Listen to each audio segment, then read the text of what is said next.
बिस्मिल्लाहिर्रहमानिर्रहीम। आज का हमारा टॉपिक है solution of system of linear equation bye Gauss Jordan elimination method. लेकिन मेरी आपसे रिक्वेस्ट है, अगर आपने मेरी अब तक प्रीवियस वीडियोस नहीं देखी हैं तो इस सीक्वेंस में जो 5 वीडियोस मैंने अपलोड की थी, ये इस लीनियर अलजेब्रा की सीक्वेंस की 6 वीडियो है। तो आप पहले वो तमाम वीडियोस को देख लें और फिर आप मेरे इस लेक्चर की तरफ मूव करें, तो आपको ये ज़्यादा अच्छा समझ आ सकेगा।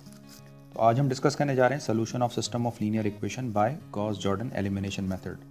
दो एक इम्पॉर्टेंट पॉइंट है, ज़रा उनको जहन में रखिएगा। If we solve the system of linear equation by echelon form known as Gaussian elimination method, यानी अगर आप किसी सिस्टम ऑफ लीनियर इक्वेशन को इकोलॉन फॉर्म बनाकर सॉल्व करते हैं तो इस तरह के मेथड को गॉसियन एलिमिनेशन मेथड कहा जाता है। यूजली आपके पास प्रॉब्लम्स इसी तरह की गिवन होती हैं कि आपने प्रॉब्लम को या तो गॉसियन एलिमिनेशन से सॉल्व करना होता है या गॉस जॉर्डन से सॉल्व करना होता है।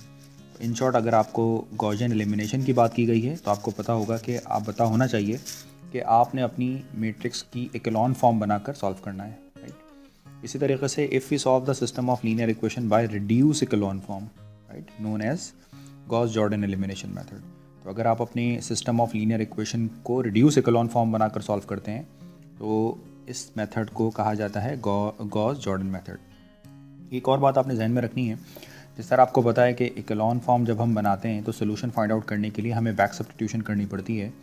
तो याद रखना है कि गॉसियन एलिमिनेशन मेथड के अंदर नंबर ऑफ़ स्टेप्स पढ़ सकते हैं, क्योंकि आप इसमें इकोलॉन फॉर्म बनाएंगे तो ऑफ कोर्स इसके अंदर बैक सब्स्टिट्यूशन इन्वॉल्व होगी। जबकि गॉस जॉर्डन मेथड के अंदर हम रिड्यूस इकोलॉन फॉर्म बनाते हैं और आपको पता है कि जैसे ही रिड्यूस इकोलॉन फॉर्म बनाते हैं तो हमें इसका डायरेक्ट सोल्यूशन मिलता है, यानी किसी किस्म की बैक सब्स्टिट्यूशन की ज़रूरत नहीं पड़ती। तो याद रखना है कि गॉस जॉर्डन मेथड हमारे पास इसमें नंबर ऑफ़ स्टेप ज़्यादा रिक्वायर्ड होते हैं, लेकिन आंसर हमारे पास डायरेक्ट निकल कर आता है। ठीक है जी, तो चलें हम अपने मेथड को फॉर्मली स्टार्ट करते हैं। तो ये है हमारे पास एक प्रॉब्लम, और इस प्रॉब्लम में आपसे कहते हैं कि solve by Gauss Jordan elimination method. जितनी थ्योरी थी वो मैं ऑलरेडी बिल्ड कर चुका हूँ अपने प्रीवियस वीडियोज़ के अंदर।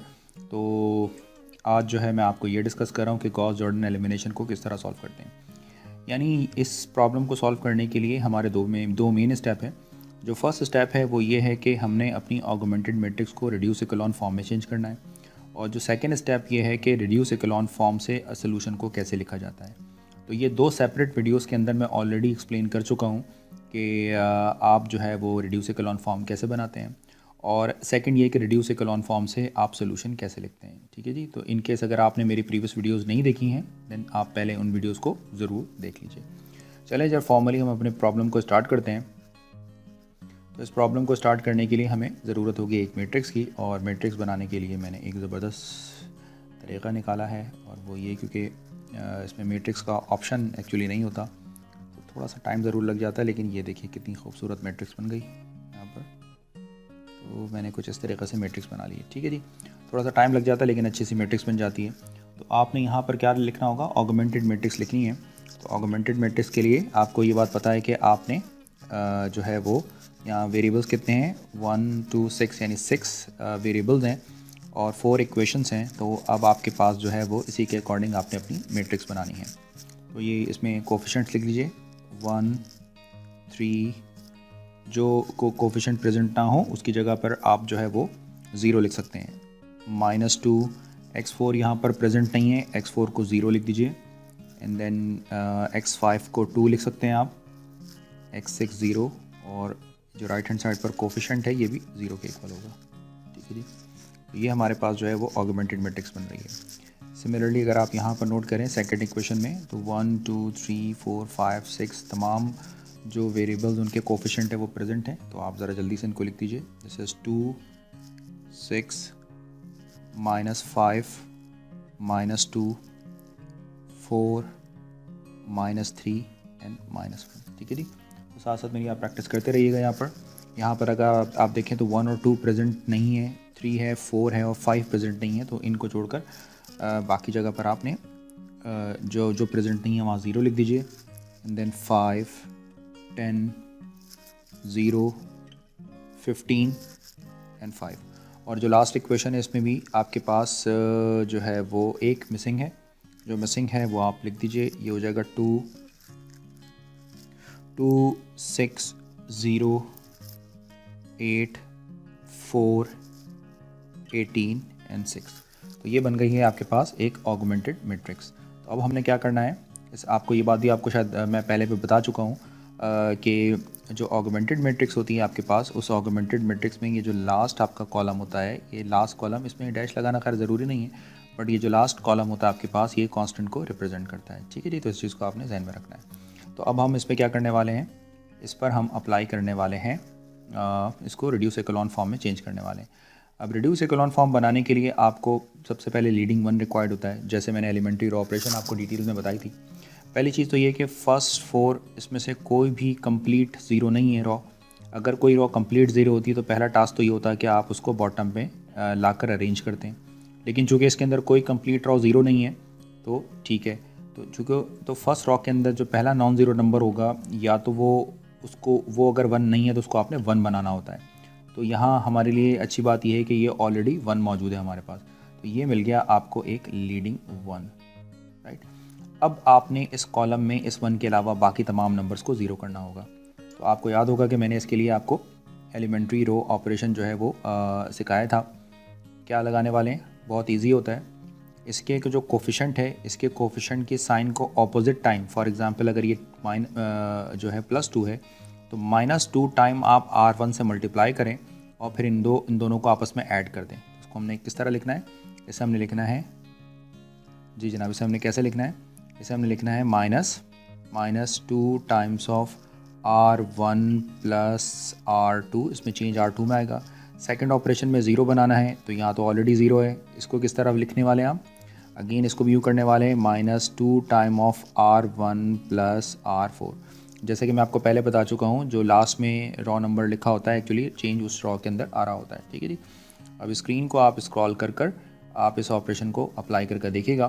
तो या आप चूँकि यहाँ पर जो है स्पेस थोड़ी सी कम है, तो मैं यहाँ पर जो है वो लिख रहा हूँ आपके लिए, लेकिन आप जो है वो अब मैट्रिक्स को अपने पास नोट कर लीजिएगा और फिर जो है वो आप अप्लाई कीजिएगा। ठीक है जी।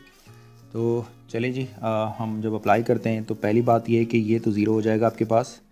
पहला नंबर तो आपके पास ऑलरेडी 1 है और आपको बताया था कि ये जो बाकी नंबर्स हैं ये सारे नंबर ज़ीरो हो जाएंगे। मैं आपको फिर से बता देता हूँ कैसे होंगे ज़ीरो। देखिए इस तरह ज़ीरो होंगे, ये हो जाएगा -2 प्लस 2, आंसर ज़ीरो होगा।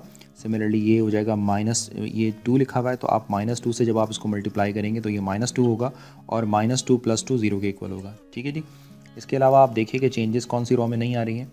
अगर आप नोट करें तो यहाँ पर R1 में कोई चेंज नहीं है, तो R1 को आप बिल्कुल ना छेड़ें, R1 को एज इट इज़ लिख लें। 1 3 -2 0 2 0 एंड 0। ठीक है जी। ये आपने एज इट इज़ इसको अरेंज कर लिया। इसके अलावा आप नोट करें यहाँ पर R3 मौजूद नहीं है, तो इसका मतलब है कि जो R3 आपके पास लिखा हुआ है, ये देखिए R3 जो आपके पास है, ये R3 भी डायरेक्टली यहाँ पर लिख दीजिए, इसमें भी कोई चेंज नहीं आ रहा। तो ये बन जाएगा आपके पास 0 0 0 एंड देन 5 10 5 10 0 15 और जो आखिरी नंबर है वो है 5। ठीक है जी। अब इसके अलावा बाकी नंबर्स के अंदर चेंजेस आ रही हैं, जो मैंने आपको चेंज करना बताया भी था और आपने इसकी सेल्फ प्रैक्टिस भी करनी है मज़ीद। अब जी जनाब, अब देखते हैं कि ये कैसे होने वाला है। देखिए जी, जब -2 से आप इसको मल्टीप्लाई करेंगे, सॉरी -2 को R1 से मल्टीप्लाई करेंगे तो ये बन जाएगा -6। ठीक है जी। तो और ये हो जाएगा -6 और +6, आंसर आ जाएगा 0। तो ये जो सेकंड नंबर है ये हो जाएगा 0। इसी तरीके से जब आप इसको मल्टीप्लाई करेंगे -2 से तो ये बन जाएगा +4, राइट। तो +4 और -5 ये इक्वल होगा आपके पास -1 के। ठीक है जी। तो इस तरीके से आपने इन ऑपरेशंस को परफॉर्म करना है और आपने लिखना होगा, राइट। अच्छा जी, नेक्स्ट ऑपरेशन क्या होगी। फॉर एग्जांपल यहाँ पर है 0 और ये है -2, तो ये वाली ऑपरेशन आपके पास एज इट इज़ रहेगी। तो अब हम जो है वो इन ऑपरेशंस को अप्लाई करने वाले हैं और आपको बताते हैं कि क्या होगा। ठीक है जी, समझ आ गई बात। तो ये नंबर 0 हो जाएगा, ये नंबर 0 हो जाएगा। यहाँ पर क्या आएगा, जब आप इसको -2 से मल्टीप्लाई करेंगे तो ये बन जाएगा +4 और जब -5 से करेंगे तो ये -1 हो जाएगा। यहाँ पर 0 है, ये -2 एज इट इज़ रहेगा। यहाँ पर आप जब -2 से मल्टीप्लाई करेंगे तो -4 +4, ये नंबर 0 हो जाएगा। और जब आप ये 0 है, ये -3 एज इट इज़ होगा, ये 0 है तो ये भी -3 एज इट इज़ होगा। ठीक है जी। तो ये जो भी मैंने आपको बात बताई है, इन सारे डिजिट्स को मैं यहाँ पर लिख रहा हूँ।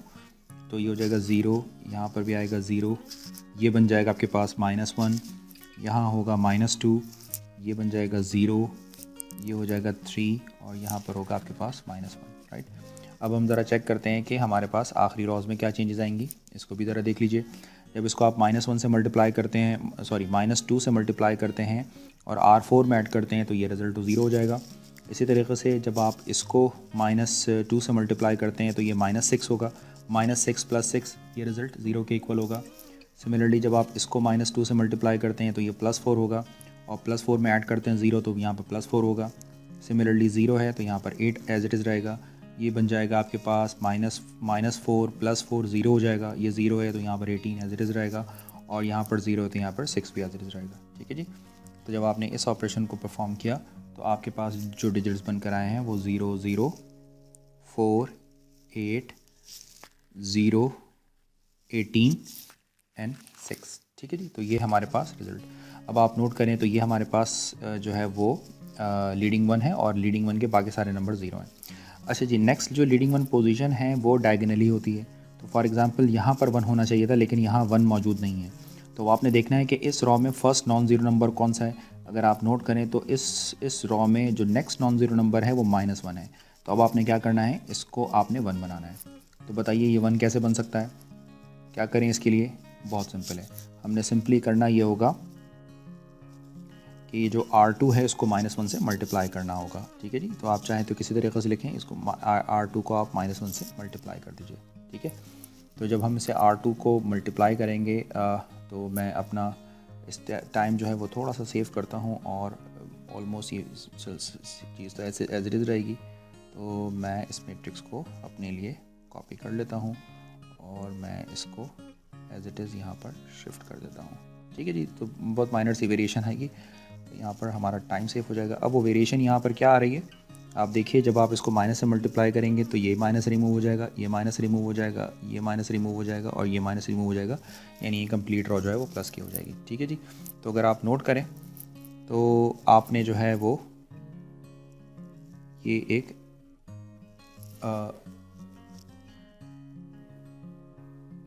लीडिंग 1 जनरेट कर लिया आपने यहाँ पर।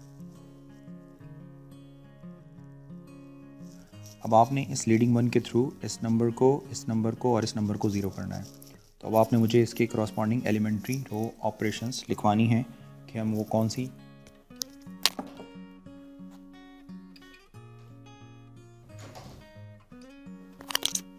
जी क्या एलिमेंट्री रो ऑपरेशन हम इसमें अप्लाई करें जो इस 1 को छोड़कर बाकी नंबर 0 हो जाए। तो इस 1 के ज़रिए हमने इनको 0 करना है। तो आपने देखना है कि इसका कोफिशिएंट क्या है, -2 है। तो -2 की जब साइन बदल दें 2 हो जाएगा। तो इसे हमें लिखना होगा 2 टाइम्स ऑफ R1 + R2। ठीक है जी। तो इस ऑपरेशन को आप कैसे लिखने वाले हैं, इस ऑपरेशन को साइन चेंज कर आप जो है वो लिख सकते हैं। यानी आप इसे कैसे लिखेंगे, 2 times of R1 + R2, right. Next operation आपने क्या लिखना होगा, ये जो -5 है इसके आप साइन चेंज कर दें तो ये बन जाएगा -5 और इसमें इसके साथ ऐड कर दें आप उसको। तो ऐसे आपने लिखना होगा -5 टाइम्स ऑफ R, सॉरी यहाँ पर मैंने एक छोटी सी मिस्टेक कर दी है, इसको मैं चेंज कर लेता हूँ। इस ऑपरेशन को वापस लिखवाइए। इसे लिखना होगा माइनस नहीं, ये होगा +2 टाइम्स +2 टाइम ऑफ R2। इसमें आप ऐड कर दें क्या, R1। तो इसमें R1 में चेंजेस लानी है तो R1 ये 0 के इक्वल हो जाएगा। ठीक है जी। जब आप इसको 2 से मल्टीप्लाई करेंगे सिंपल, यानी इसका साइन चेंज कर आपने इसको मल्टीप्लाई करना होता है। ठीक है जी। इसी तरीके से ये बनेगा -5 टाइम्स ऑफ R2। इसके ज़रिए आप क्या है R3 वाले नंबर को जो है वो 0 करने वाले हैं। सिमिलरली ये बन जाएगा आपके पास -4 टाइम ऑफ R2 + R4। ठीक हो गया जी जनाब। तो पहला काम तो हम ये करते हैं कि जल्दी से अपनी एक मैट्रिक्स बनाते हैं और फिर उसके बाद हम चलेंगे अपनी प्रॉब्लम पर। तो जल्दी से देखें मैट्रिक्स कैसे टेक्निकल तरीक़े से अब मैट्रिक्स हमने बनाना सीख ली है। ये देखिए, तो ये बन गई है आपकी मैट्रिक्स। अच्छा, चूँकि इस टैब में जो है वो मैथमेटिकल ऑपरेशंस को मैथमेटिकल जो है वो हम नहीं कर सकते, इसमें कोई सिंबल नहीं परफॉर्म कर सकते हैं, तो इसीलिए अच्छा जी, देखिए अब क्या हुआ। तो इसमें अगर आप नोट करें तो इन दोनों कॉलम्स में तो कोई चेंजेस नहीं आएंगी, ये तो एज इट इज़ रहेंगे। और इसके अलावा ये जो कॉलम है आपके पास, इसमें 1 के अलावा बाकी सारे नंबर 0 के इक्वल हो जाएंगे। ठीक है जी। तो अब पहले तो काम हम ये करते हैं कि जिसमें कोई चेंजेस नहीं आ रही उनको लिख लेते हैं। मिसाल के तौर पर हमने यहाँ लिख लिया है जी, यहाँ लिख लिया है 1 0 0 0। एक तो इसमें कोई चेंजेस नहीं है। इसके अलावा 3 0 0 0 में भी कोई चेंजेस नहीं आएंगी। इसके अलावा ये बन जाएगा आपके पास 0 1 0 0। यहाँ तक तो हमारी बात हो गई है। इसके अलावा अगर आप नोट करें तो यहाँ पर R3 इन्वॉल्व नहीं है, तो इसका मतलब है कि R3 भी आपके पास एज इट इज़ रहेगा। तो यहाँ देखें, ये जो मैंने R3 लिखा है, ये इस R3 को भी हम बिल्कुल चेंज नहीं करते हैं और R3 को एज इट इज़ रहने देते हैं। ठीक है जी। तो R3 क्या बन जाएगा हमारे पास, सॉरी R3 नहीं, R2 में कोई चेंज नहीं है। तो R2 जो है वो आपके पास एज इट इज़ रहेगा। देखिए ये 1 2 0 3 1, तो मैं यहाँ पर लिखने वाला हूँ, क्या लिखने वाला हूँ, 0 0 1 2 0 3 and 1। ठीक हो गया। मेरा यहाँ स्पेस कंजस्टेड है तो इसको हम थोड़ा सा यूँ कर लेते हैं, दिस इज़ 2 0 3 and 1। ठीक है। अब आपने इस ऑपरेशन को अप्लाई करना है और अपनी फर्स्ट मैट्रिक्स को के लिए मुझे बताना है कि वो क्या होगी। देखिए जब इसको जब -2 से मल्टीप्लाई करते हैं और इसके साथ ऐड करते हैं तो 0 हो जाएगा। जब आप इसको जो है वो 2 से मल्टीप्लाई करेंगे और इसके साथ ऐड करेंगे तो ये +4 हो जाएगा। और ठीक है जी, यहाँ पर +4 हो जाएगा। ये 0 है तो ये यहाँ पर 2 रहेगा। जब आप इसको 2 से मल्टीप्लाई करते हैं तो ये 6 हो जाएगा, तो यहाँ पर +6 आ जाएगा एक्चुअली।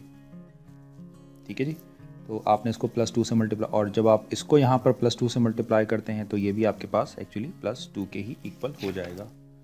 ठीक है जी। तो ये आपको मेरा पॉइंट जो है वो अच्छे से समझ आ गया होगा। तो मैं चलें लिखता हूँ इस वैल्यूज़ को। चलें, ये तो हमारे साथ ही हैं, इनको हम साथ साथ लिख लेते हैं। ये बस 0 हो गया। अब बताइए जी, इसको हम मल्टीप्लाई कर रहे हैं 2 के साथ, तो 2 4 + 0, तो ये रिज़ल्ट हो जाएगा आपके पास 4। इसी तरीके से यहाँ पर देखिए ये 0 है, तो 2 टाइम्स ऑफ 0 0, 0 + 2, यहाँ पर आंसर हो जाएगा आपके पास 2। सिमिलरली ये जो है इसको 2 से मल्टीप्लाई करें तो 6 और 0, यहाँ पर आ जाएगा 6। और इसी तरीके से जब आप इसको मल्टीप्लाई करेंगे किसके साथ, 2 के साथ, और ऐड करेंगे तो यहाँ पर आंसर आ जाएगा आपके पास 2। ठीक है जी। आप चलें ज़रा इस ऑपरेशन को भी देख लीजिए। इसको आप -5 से मल्टीप्लाई कर दें और ये +5 कर दें तो 0 हो जाएगा।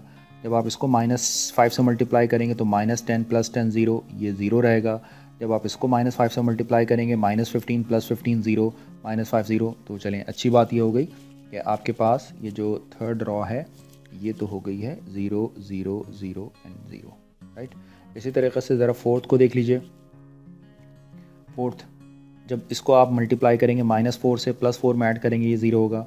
-8 + 8 0, यहाँ पर 0 आएगा।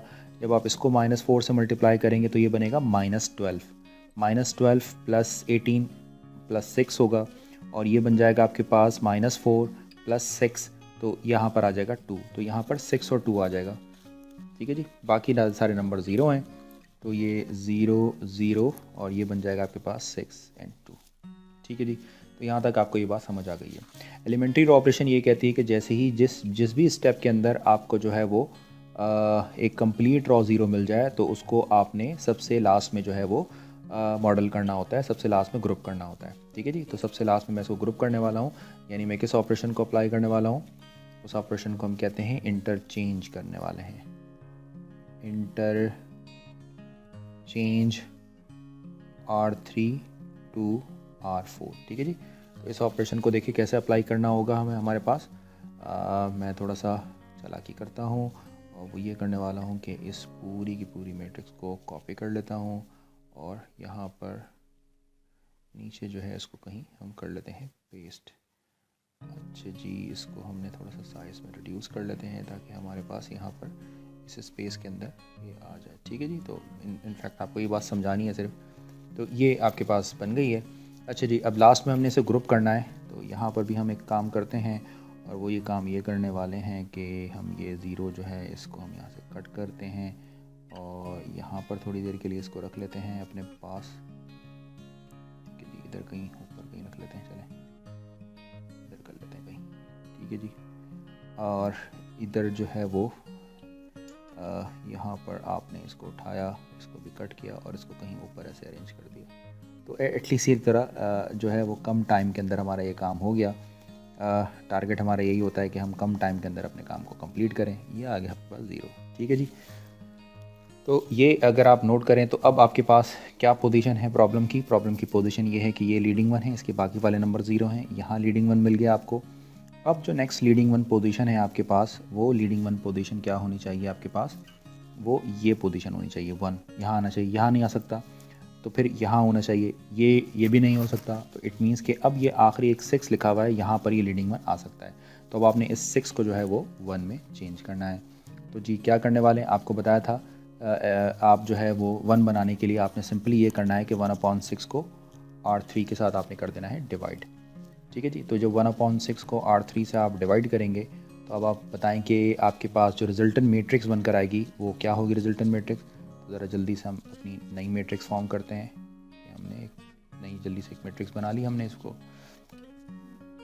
थोड़ी सी एफ़र्ट ज़रूर लग रही है, लेकिन चलें काम फिर एक पक्का हो जाएगा हमारा। इन फ्यूचर भी कोई ये वीडियोस देखेगा तो उनको फ़ायदा होगा। जी जनाब।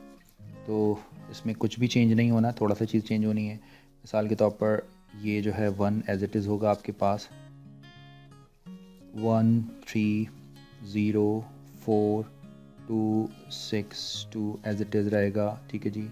0 0 1 2 0 3 1। ठीक है जी।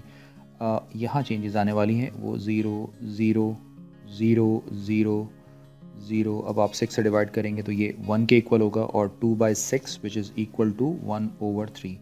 और ये जो लास्ट रो है 0 0 0 0 0 0 0, ये सारी की सारी एज इट इज़ रहेगी। ठीक है जी। तो अब आपने सिंपली लास्ट स्टेप परफॉर्म करना है। अब ये आपके पास बेसिकली लीडिंग वन है, इन नंबर्स को 0 करना है। तो अब आपने मुझे जल्दी से लिखवाना है कि इन नंबर्स को 0 करने के लिए मैं कौन सी एलिमेंट्री रो ऑपरेशन को अप्लाई करने वाला हूँ यहाँ पर। जी अगर आप यहाँ पर अपनी प्रॉब्लम को छोड़ देते हैं तो ये प्रॉब्लम जो है वो गॉसियन एलिमिनेशन की प्रॉब्लम बन गई, क्योंकि आप देखें ये तो 0 है, ये भी 0 है, लेकिन ये लीडिंग वन है, उसमें सिर्फ नीचे वाले नंबर 0 है। अगर ये नंबर्स को आप बगैर 0 के छोड़ देते हैं तो ये बेसिकली आपके पास इकोलॉन फॉर्म भी बन गई है। ठीक है जी। तो इकोलॉन फॉर्म भी आप इसे कह सकते हैं। फिलहाल हम चूँकि इस प्रॉब्लम को रिड्यूस इकोलॉन से सॉल्व कर रहे हैं, तो इस R3 के अंदर जो 1 मौजूद है इसके थ्रू आपने इनको 0 करना है। तो R1 वाले नंबर्स को कैसे 0 करेंगे, -6 R3 plus R1 second operation -3 R3 plus R2। ठीक हो गया जनाब। तो अब आपने क्या करना है इसमें करना है, तो इसमें भी आपको पता है कि ज़्यादा चेंज नहीं आना है। तो मैं यहाँ पर भी अपना थोड़ा सा टाइम सेव करता हूँ और इस पूरी की पूरी मैट्रिक्स को कॉपी कर कर यहाँ शिफ्ट कर लेता हूँ। ठीक है जी। तो अब इस तरह परफॉर्म करना आसान होगा मेरे लिए। अच्छा जी, चेंजेस कहाँ पर आने वाली हैं। ऑफ कोर्स केस में तो कोई चेंज नहीं है और इसके अलावा R3 में कोई चेंज नहीं है, ये भी एज इट इज़ है। अब चेंज आपके पास जो मिलेगा आपको मिलेगा R1 और R2 के अंदर मिलेगा आपको। ठीक है जी। तो R1 और R2 के अंदर चूँकि चेंज मिलना है आपको, और वो चेंज कहाँ से मिलेगा, ये पता है कि ये भी चेंज नहीं होगा, ये भी चेंज नहीं होगा, ये भी चेंज नहीं होगा। चलें, लेकिन अगर आपको फ़ील होता है तो हम इसको दोबारा लिख लेते हैं R1 और R2 को, ताकि हमें किसी किस्म की कोई कन्फ्यूजन ही ना रहे। तो ये मैंने कम्प्लीटली इसको रिमूव कर दिया है और मैं आपके लिए दोबारा इसको रीराइट कर देता हूँ। ठीक है जी। तो ये तो भाई एज इट इज़ रहेगा 1 0 वाली। ठीक है जी, 1 0 0। इसके अलावा ये भी नंबर एज इट इज़ रहेगा, इसमें भी चूँकि 0 इन्वॉल्व है। अच्छा, इसके अलावा ये नंबर भी एज इट इज़ रहेगा। अच्छा जी, इसके अलावा यहाँ पर ये सब जो है वो चूँकि R3 तो 0 0 है, तो एक्चुअली जब हम इसको 0 से मल्टीप्लाई करेंगे और 4 लिखेंगे तो एक्चुअली ये भी बिल्कुल एज इट इज़ रहेगा, इसमें भी कोई चेंज नहीं आएगा। ठीक है जी। तो मेरा ख्याल है कि आप मेरा पॉइंट समझ रहे हैं। ये भी 2 एज इट इज़ है और ये 0 एज इट इज़ है। अब चेंजेस सिर्फ और सिर्फ इन नंबर्स के अंदर आनी है। तो आप बताइए कि जब हम इसको मल्टीप्लाई करते हैं किसके, -6 के, और इसको +6 के साथ ऐड करते हैं तो क्या रिज़ल्ट होता है, ये भी 0 होगा, ये भी 0 हो जाएगा। तो फाइनली ये दो नंबर्स कौन से होंगे, जब आप इसको मल्टीप्लाई करते हैं किसको, R3 को आप मल्टीप्लाई करते हैं -6 के साथ। ठीक है जी। तो जब आप इसको -6 से मल्टीप्लाई करेंगे तो ये 3 1 3 3 2 6, यानी ये बनेगा -2, और -2 के साथ जब आप +2 ऐड कर देंगे इसके अंदर तो ये आंसर क्या हो जाएगा, 0 हो जाएगा। और इसके बाद क्या करना है आपने, इसमें चेंज करने के लिए आपने इसको -3 से मल्टीप्लाई करना है। तो जब हम इसको -3 से मल्टीप्लाई करते हैं तो ये -1 हो जाएगा और ये वाला नंबर +1 के साथ मिलकर ऐड करके 0 हो जाएगा। ठीक है जी। तो उम्मीद है कि आपको ये सारी बातें समझ आ गई होंगी। अब ज़रा जल्दी से मुझे ये बता दें कि ये फॉर्म फाइनली हमारे पास क्या बनकर आई है। इसे हम कहते हैं रिड्यूस इकोलॉन फॉर्म। देखिए ये लीडिंग वन, ये है लीडिंग वन, ये है लीडिंग वन, और इन कॉलम्स, जिन कॉलम्स के अंदर लीडिंग वन इन्वॉल्व हैं, इस कॉलम में 1 के अलावा बाकी सारे नंबर 0 हैं आपके पास। ठीक है जी। तो फाइनली हम इस फॉर्म को कहते हैं reduce echelon form, reduce echelon form. अब हमारा टारगेट ये है कि हम इसका सोल्यूशन लिखें। अच्छा जी, उस सोल्यूशन को लिखने से पहले जो है वो मैं ये चाह रहा हूँ कि थोड़ा सा रैंक का कॉन्सेप्ट आपको दे दूँ। तो आप मुझे ये बताएं कि रैंक क्या होता है। रैंक होता है नंबर ऑफ़ नॉन ज़ीरो रोज इन इकोलॉन और रिड्यूस इकोलॉन फॉर्म। तो रैंक ऑफ ए के लिए आप थोड़ी देर के लिए ये भूल जाएं कि आपके पास लास्ट कॉलम मौजूद है। तो अगर आप लास्ट कॉलम भूल जाएंगे तो ये जो आपके पास रिमेनिंग मैट्रिक्स होती है ये आपके पास कोफिशिएंट मैट्रिक्स यानी ए मैट्रिक्स होती है। तो इसमें कितनी नंबर ऑफ़ नॉन ज़ीरो रोज हैं? 1 2 3। तो इसका मतलब है कि रैंक ऑफ ए 3 के इक्वल है। अच्छा जी, अगर मैं आपसे ये पूछता हूँ कि ये बताएं कि रैंक ऑफ ए बी क्या है। रैंक ऑफ ए बी का मतलब होता है ऑगमेंटेड मैट्रिक्स, यानी अब आप इसके लास्ट कॉलम को भी इंक्लूड कर लें। तो इस कंप्लीट मैट्रिक्स के अंदर number of non zero rows कितनी है? 1 2 एंड 3, क्योंकि लास्ट 0 है।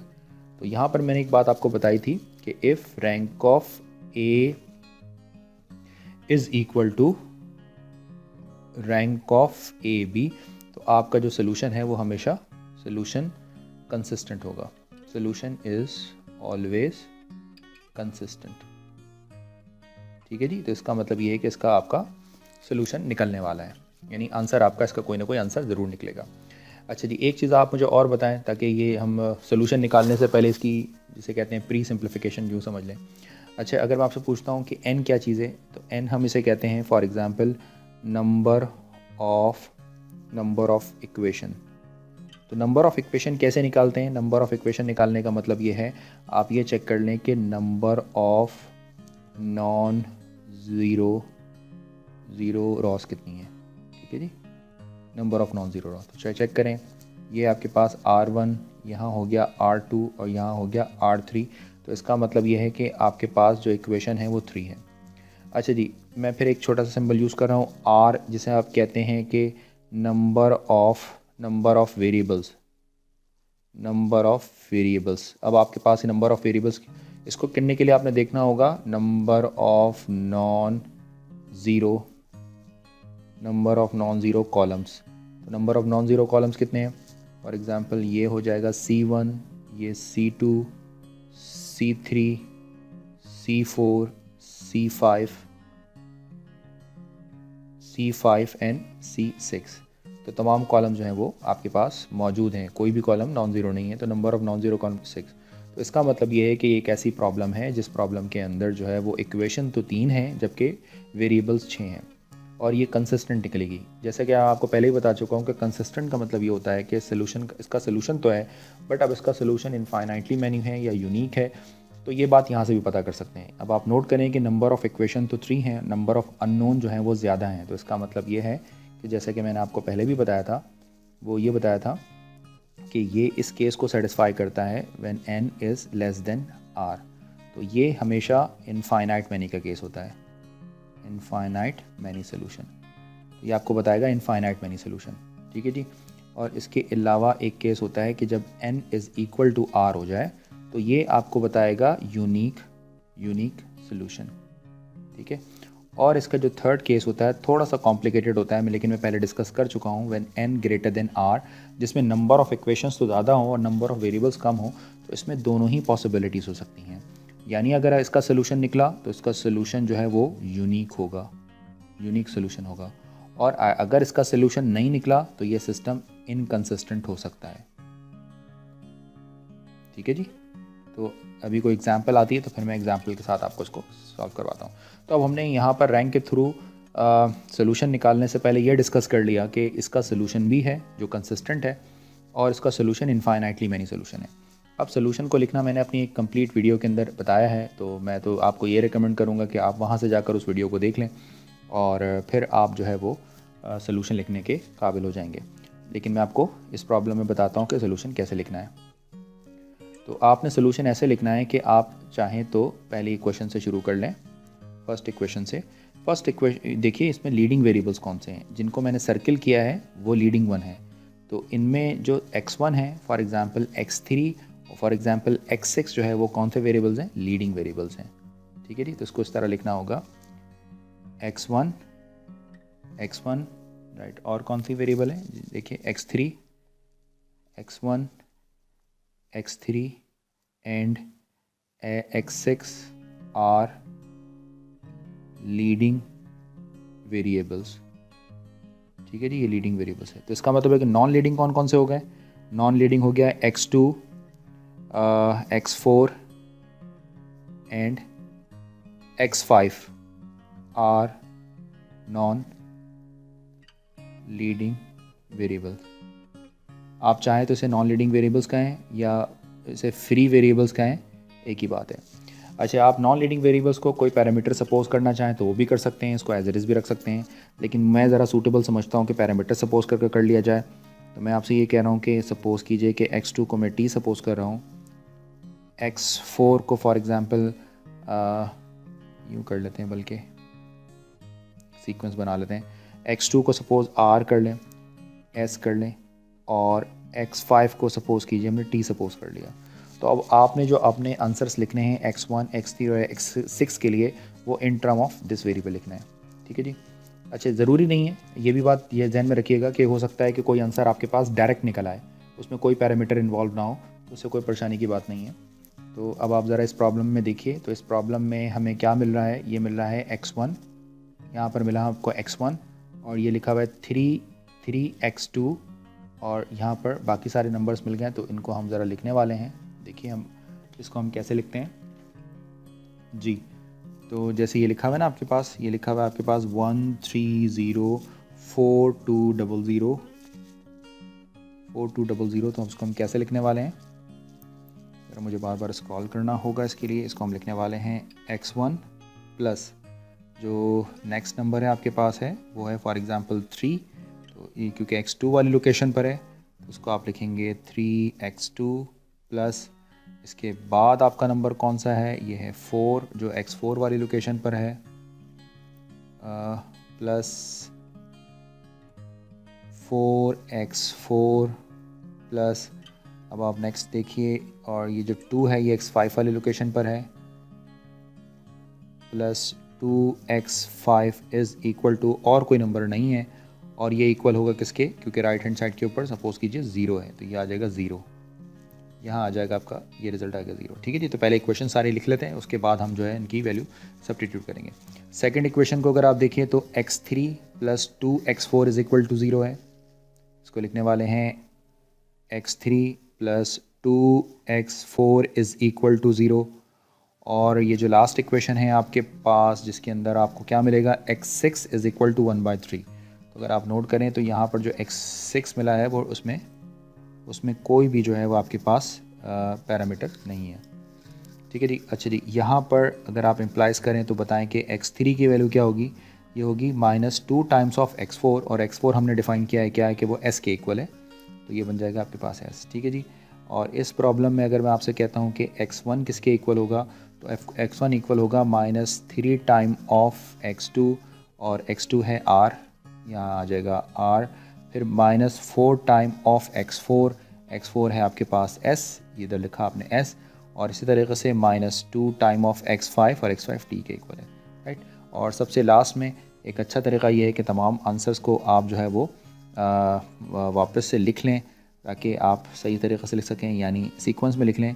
यानी x1 इक्वल है आपके पास -3r -4s -2t, और x2 इक्वल है आपके पास r, इसके अलावा x3 इक्वल है आपके पास -2s, सिमिलरली x4 इक्वल है आपके पास s, सिमिलरली x5 इक्वल है आपके पास इक्वल है t, और x6 इक्वल है आपके पास क्या, 1/3। तो ये आपके पास सिस्टम ऑफ लीनियर इक्वेशन का फाइनल सोल्यूशन जो है वो आपने बना लिया है, ये आपका रिक्वायर्ड सोल्यूशन है। ठीक है। तो उम्मीद है कि स्टेप बाय स्टेप मैंने सारे प्रॉब्लम को सॉल्व किया है, तो आप ये बात समझ गए होंगे। This is our required solution. In case अगर किसी किस्म का कोई टाइपो एरर आपको मिले, क्योंकि ये मैं आपके साथ साथ अभी परफॉर्म कर रहा हूँ इस प्रॉब्लम में, तो आप अपने कमेंट्स के अंदर मुझे मेंशन कर दीजिएगा। तो इसका फ़ायदा ये होगा कि जो लोग प्रॉब्लम को देख रहे होंगे वो, क्योंकि मैं अब इस वीडियो को मेरे एंड के ऊपर इसमें कोई मिस्टेक नहीं है, अगर इन केस किसी किस्म की कोई मिस्टेक अगर आपको नज़र आती है तो आप जो है वो कमेंट्स में ज़रूर मेंशन कर दीजिएगा। ठीक है जी। तो इस तरीक़े से हम अपनी प्रॉब्लम को जो है वो डील कर सकते हैं। इकोलॉन फॉर्म बनाकर प्रॉब्लम को सॉल्व करना बहुत ही आसान काम होता है। मैं वैसे वीडियो की लेंथ थोड़ी सी बढ़ गई है, बट मैं ये चाह रहा हूँ कि एक प्रॉब्लम हम आपके साथ और डील करें ताकि आपको ये कॉन्सेप्ट दे सकें कि जो मैंने थर्ड केस आपके साथ डिस्कस किया था जो अक्सर कंफ्यूजिंग होता है, तो हम ज़रा उसकी भी बात आपके साथ कर सकें। ठीक है जी। तो एक प्रॉब्लम और लिखते हैं हम। एग्ज़ाम्पल नंबर 2 है हमारे लिए। सपोज़ कीजिए कि आपने इसको गॉस जॉर्डन एलिमिनेशन से सॉल्व करना है। मैं जल्दी जल्दी लिखता हूँ। Solve by Gauss Jordan method और गॉस जॉर्डन एलिमिनेशन मेथड। तो ये प्रॉब्लम है आपके पास 4x1 minus 8x2 is equal to 12। फिर एक इक्वेशन है आपके पास 3x1 minus 6x2 is equal to 9। और फिर आपके पास minus 2x1 plus 4x2 is equal to minus 6। ठीक है जी। तो ये आपके पास प्रॉब्लम है और हम यही चाह रहे हैं कि इसको प्रॉब्लम को गॉस जॉर्डन एलिमिनेशन से सॉल्व करें। अगर आप नोट करें कि हमारे पास नंबर ऑफ़ वेरिएबल्स तो 2 हैं और इक्वेशंस 3 हैं, तो इसका मतलब है कि हमें पता है कि 2 इक्वेशंस को सॉल्व करने के लिए हमारे पास जो है वो 2 अननोन होने चाहिए। लेकिन यहाँ पर नंबर ऑफ़ अननोन तो कम है जबकि इक्वेशन ज़्यादा है हमारे पास। तो अब देखते हैं कि इस मेथड के लिए गॉस जॉर्डन हमें किस किस्म का सोल्यूशन प्रोवाइड करता है। ठीक है जी। तो पहला काम ये करते हैं कि हम अपनी ऑगमेंटेड मैट्रिक्स सेट करते हैं। तो ऑगमेंटेड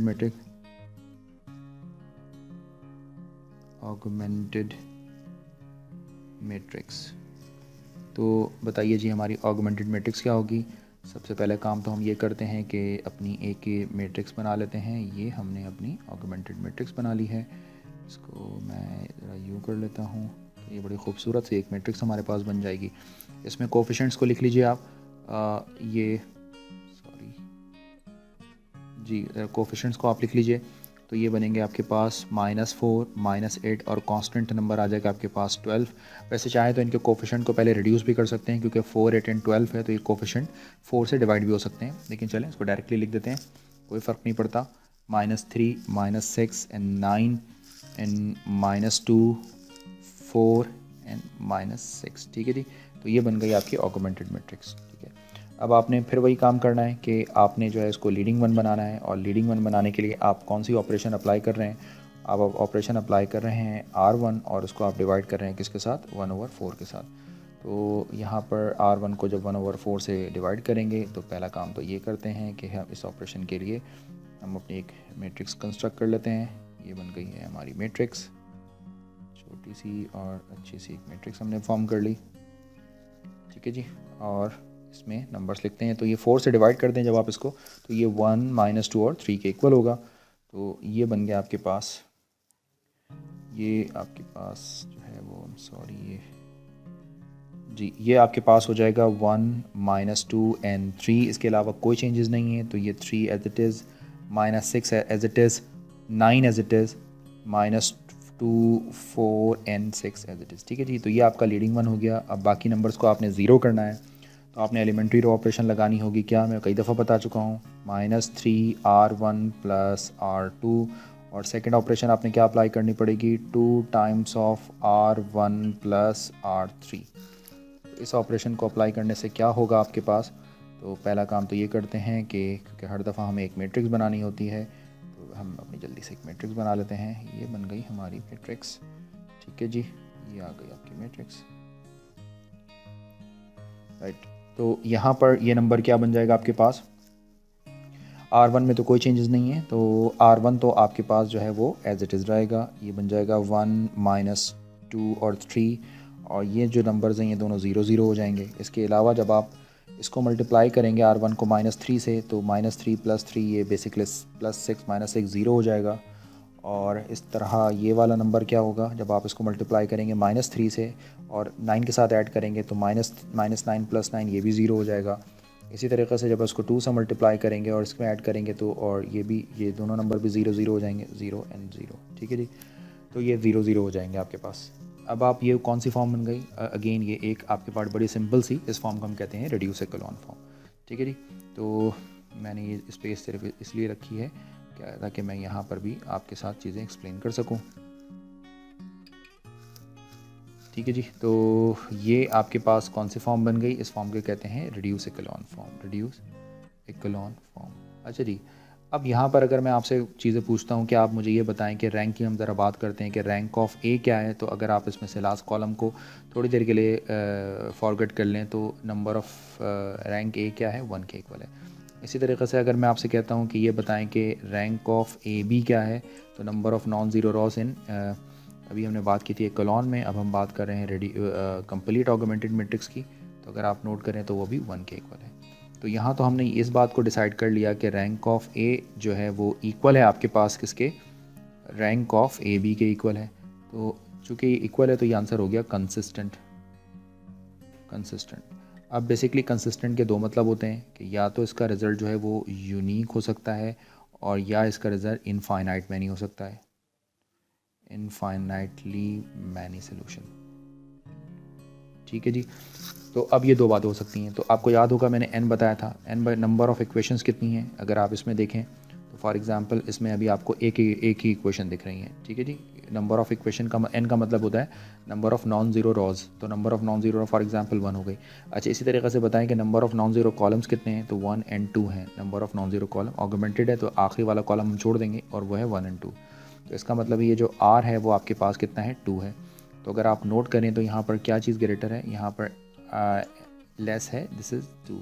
तो अगर आपको सॉरी इधर r लिख देते हैं, तो आप अगर इस केस को देखिए n लेस देन r वाला केस मैंने ऊपर कहीं लिखवाया था, ये देखिए एक बात हमारी ये हो गई और एक बात हमारी ये हो गई ना। तो यहाँ पर नंबर ऑफ़ इक्वेशन और नंबर ऑफ़ अननोन के हिसाब से अगर आप देख रहे हैं तो यहाँ पर अच्छा जी, एक बात और आप ज़रा ध्यान में रखिए कि ये मैंने एक मिस्टेक कर दी है इसके अंदर। एक्चुअली मुझे ये बताना चाहिए था कि number of equation original problem के अंदर बेसिकली 3 है, वहाँ पर भी आप इसको उसी के अकॉर्डिंग चेंज कर लेंगे। ये मैंने थोड़ी सी आपको शायद मिस्टेक कर दी है इसके अंदर, वो ये कि यहाँ पर आप जो है वो ओरिजिनल प्रॉब्लम से आपने देखना होता है ये ना। जैसे n मैंने यहाँ पर डिफ़ाइन किया हुआ है ना, ये सिर्फ आपको सबसे समझाने के लिए, ये बात आपने ध्यान में रखना है। Number of non zero Ross जो आपने देखनी होती है ना, ये ओरिजिनल प्रॉब्लम में देखनी होती है, इकोलॉन या रिड्यूस इकोलॉन फॉर्म में नहीं देखनी होती। तो ओरिजिनल प्रॉब्लम में अगर आप चेक कर लें तो ओरिजिनल प्रॉब्लम में यानी जो सबसे पहली आपके पास मैट्रिक्स बनी है या ओरिजिनल इक्वेशंस देख लें वो हो जाएगी 4। ठीक है जी, तो टेक्निकली जो नंबर ऑफ़ इक्वेशंस हैं ओरिजिनल प्रॉब्लम के अंदर वो क्या हो जाएंगी? 4 हो जाएंगी। ठीक है, ये मैंने 3 लिख दिया है, इसको 3 को आप चेंज कर 4 कर लीजिए, तो इस तरह आप जो है वो इसको कर सकेंगे। ठीक है जी, और नॉन ज़ीरो कॉलम कह लें या वो तो आप समझ गए होंगे, वो बिल्कुल ठीक है। तो अगेन यहाँ पर भी जो है वो 3 और 2 है, तो n जो इक्वेशंस है वो ज़्यादा है और n कम है, यानी आपके पास ये केस कौन सा केस बना? यहाँ पर केस बन गया कि n ग्रेटर देन r हो गया। ठीक है जी, तो इसका मतलब ये हो गया कि अब इसमें दोनों ही पॉसिबिलिटीज़ हैं आपके पास, या तो इसका आंसर निकलेगा तो यूनिक होगा और दूसरा ये कि इसका आंसर या तो इनफाइनाइटली मैनी सोल्यूशन होगा। अब यहाँ पर आप अगर नोट करें तो बताएं कि आपका सोल्यूशन कैसा होगा। तो यहाँ पर सोल्यूशन आपका इनफाइनाइटली मैनी होगा क्योंकि उसमें जो लीडिंग वेरिएबल है वो कौन सा है? Leading variable. आई होप कि इससे आप कंफ्यूज नहीं हैं। लीडिंग वेरिएबल कौन सा है आपके पास? x1 है, और जो आपके पास नॉन लीडिंग वेरिएबल्स हैं, नॉन लीडिंग वेरिएबल्स ये कौन कौन से हैं आपके पास? नॉन लीडिंग है x2। ठीक है जी, तो आपने करना ये है सिंपली। ठीक है जी, तो यहाँ पर एक इम्पॉर्टेंट बात यह है कि सपोज़ अगर इनमें से कोई एक इक्वेशन ऐसी हो, या तो वो इक्वेशन दोनों के दोनों ज़ीरो हों। ठीक है जी, अगर दोनों इक्वेशन दोनों ज़ीरो हो गई हैं और सिंपल एक रॉ बची है आपके पास, तो इनफाइनाइटली मैनी सोल्यूशन। अच्छा, अगर फॉर एग्जांपल ये दूसरी रॉ के अंदर भी कुछ मेंबर्स होते हैं, यहाँ भी नॉन ज़ीरो नंबर होता, यहाँ भी नॉन ज़ीरो नंबर होता, और सपोज़ करें यहाँ भी नॉन ज़ीरो नंबर होता, तो इसका आंसर यूनिक निकल आता। लेकिन सपोज़ अगर ये दोनों नंबर ज़ीरो होते हैं और ये इनमें से कोई एक नंबर नॉन ज़ीरो होता, तो आप याद रखिए कि इसका रैंक डिफरेंट हो जाता, जिसकी वजह से ये सिस्टम इनकन्सिस्टेंट हो जाता। समझ आई बात? मान लें कि अगर ये आंसर -1 होता, ये आंसर 1 होता फॉर एग्जांपल, तो रैंक ऑफ ए तो 1 के इक्वल होता, जबकि रैंक ऑफ ए भी जो है वो किसके इक्वल होता, 2 के इक्वल होता। तो रैंक डिफरेंट होने की वजह से ये इनकन्सिस्टेंट हो जाता। ठीक है जी।